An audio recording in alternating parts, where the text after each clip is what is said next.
Jú, það væntanlega súrt að vera á þessum enda leiksins, gaman fyrir Keflavík, en þvílík dramatík í þessum leik, þvílík sería sem í gangi.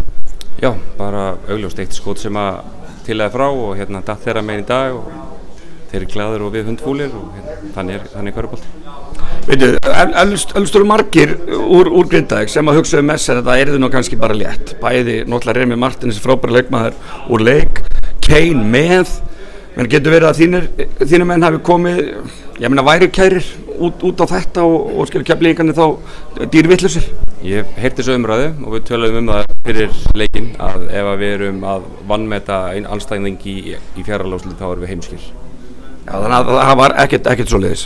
Ég tristi mínu mönnum til að vera ekki í slíku í þessu, en það bara hörku lið sem þetta Keflavíkur lið og engin ástæða til þess að vera að vannmeta nokkuð, ekki frekar en þeirra vannmeta okkur. Og auðvitað virkar þetta bara þannig þótt að hann fari út af, þá náttúrulega eru bara fleiri mínútur á og þetta allt frábæri leikmenn, þannig að engin djúpspekja bak við það svo sem. Nei, hann náttúrulega með eiginleika sem ekki aðrir eru með, þá bara breyttiði leiknum sínum og gerði mjög vel og bara fullt af góðum leikmennum og bara...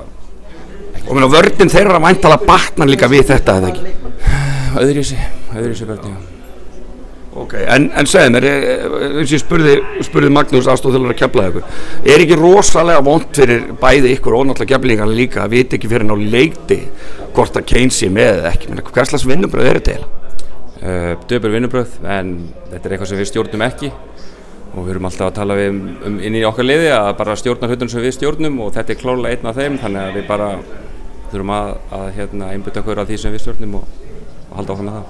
Nei, ég má spyrja, núna var ég nú svona tiltölulega nálægt, ég var ekki upp í stúku og menna þessi umræddur Kane var komin með eina sem tæknivillu og mér fannst það nú daðra ansi mikið við að fá þá næstu, eru þið ekkert stressaðar hann sé bara að fara búm, fá næstu og þá bann eða?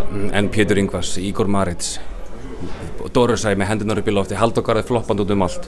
Ég sé ekki munina á því sem okkar maður að gera og þeir eru að gera, þannig að þreytt umræða og má alveg skoða hjá fleiri liðum hvað leikmenn eru að gera en ekki bara okkar leikmennir. En bara þetta svona tuð, hann svo rosalega mikið að láta dómarana heyra það. Ertu ekkert smekur að dómararnir bara springi og bara tækna til númer 2? Ég var til að taka þetta saman, bara hversu oft, hversu lengi, hversu ákaft allt og þá er ég vissum að okkar maður sé ekki hátt í fyrirtælfræði. En hvað, ok, nú þetta bara, einfallega þarf að vinna 2 leiki úr þessu komið þér. Menna hverju þurfið þið að breyta fyrir næsta leik? Við þurfum að finna leið til að komast inn í teimuboltan og já, bara nummer 1, 2 og 3. Þetta er í fyrsta skipti sem við lendum í vandræðum sóknarlega. Þegar við höfum verið í jöfnum leikjum þá er það út af varnarleik.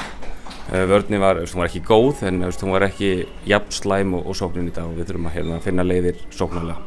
Og er ekki líkur á því að Smárinn og þetta er ansi stórt hús, hefur ekki að segja að þetta verði bara kjaftfullt á miðvikudaginn? Jú, það vona ég. Frábært, takk.